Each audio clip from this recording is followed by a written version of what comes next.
Next நம்ம பிஎஸ்சிக்கு strategy மேப்ஸ்க்கு இடையில உள்ள 4 பாக்ஸ் மாடலை பத்தி தெரிஞ்சுக்கலாம்.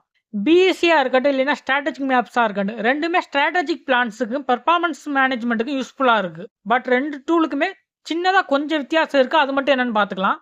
ஃபர்ஸ்ட் நமக்கு பாக்ஸ்ல இருக்கக்கூடிய 4 பெர்ஸ்பெக்டிவ் என்னன்னு தெரியும். Finance, customer, internal process, learn and growth. இதுல ஃபைனான்சியல் என்ன பண்ணுவாங்க, சேல்ஸை வந்து இம்ப்ரூவ் பண்ணி ரெவன்யூவை வந்து இன்க்ரீஸ் பண்ணுவாங்க. கஸ்டமர் பர்ஸ்பெக்டிவ்ல ரிட்டன்ஷன் ரேட் மூலமா டெலிவரியை வந்து ஃபாஸ்டா கொடுத்து கஸ்டமர் வந்து சாட்டிஸ்ஃபை பண்ணுவாங்க. இன்டர்னல் ப்ராசஸை பொறுத்தவரை ப்ரொடக்ஷன் டைமா இருக்கட்டும் இல்லைன்னா டிஃபெக்ட்ஸா இருக்கட்டும், அதை ரெடியூஸ் பண்ணி ப்ரொடக்ஷன் எஃபிஷியன்சி வந்து இம்ப்ரூவ் பண்ணுவாங்க.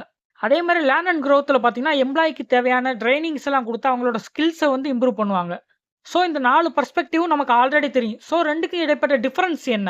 பிஎஸ்சியை பொறுத்தவரை டேஷ்போர்ட் ஸ்ட்ராட்டஜியை யூஸ் பண்ணி 4 பெர்ஸ்பெக்டிவ் வந்து கேட்டகரைஸ்ட் பண்ணுவாங்க. இதில் கேபிஐஸ் வந்து யூஸ் பண்ணுவாங்க, அதாவது கீ பெர்ஃபார்மன்ஸ் இண்டிகேட்டர். ஸ்ட்ராட்டஜி மேப்பை பொறுத்தவரை ஸ்ட்ராட்டஜியோட அப்ஜெக்டிவ்ஸுக்கும் 4 பெர்ஸ்பெக்டிவ்க்கும் என்னென்ன காஸ் அண்ட் எஃபெக்ட் இருக்குங்கிறத வந்து விசுவலாக வந்து ரெப்ரசென்ட் பண்ணுவாங்க. ஸோ இப்போ இது ரெண்டுக்கும் உள்ள டிஃபரன்ஸ் வந்து தெளிவாக பார்க்கலாம். பிஎஸ்சியோட பர்பஸ் பார்த்தீங்கன்னா கீ பெர்ஃபார்மன்ஸ் இண்டிகேட்டரை வந்து ட்ராக் பண்ணுறதுக்காக யூஸ் பண்ணுறோம். அதுவே ஸ்ட்ராட்டஜி மேப்போட பர்பஸ் பார்த்தீங்கன்னா ஒரு விசுவல் டூலை யூஸ் பண்ணி ஸ்ட்ராட்டஜியை வந்து நம்ம கம்யூனிகேட் பண்ணுறோம். பிஎஸ்சியோட ஃபார்மெட் வந்து டேபிள் ஆர் கிரிட் மாதிரி கட்டங்கட்டமாக இருக்கும்.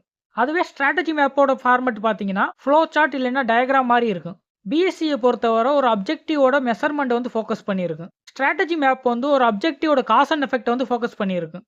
பிஎஸ்சி பார்த்தீங்கன்னா ஒரு பர்ஃபார்மன்ஸ் வந்து மானிட்டர் பண்ணுறதுக்காக யூஸ் பண்ணுறோம். அதே மாதிரி ஸ்ட்ராட்டஜிக் மேப் எதுக்கு யூஸ் பண்ணுறோம் பார்த்தீங்கன்னா ஒரு பிளானிங் பண்ணுறதுக்கு, ஒரு ஸ்ட்ராட்டஜி வந்து அலைன் பண்ணுறதுக்காக யூஸ் பண்ணுறோம். ஸோ இப்போ பிஎஸ்சிக்கு ஸ்ட்ராட்டஜிக் மேப்புக்கு உள்ள டிஃபரன்ஸ் வந்து ஈஸியாக அண்டர்ஸ்டாண்ட் பண்ணியிருப்பீங்கன்னு நம்புறேன்.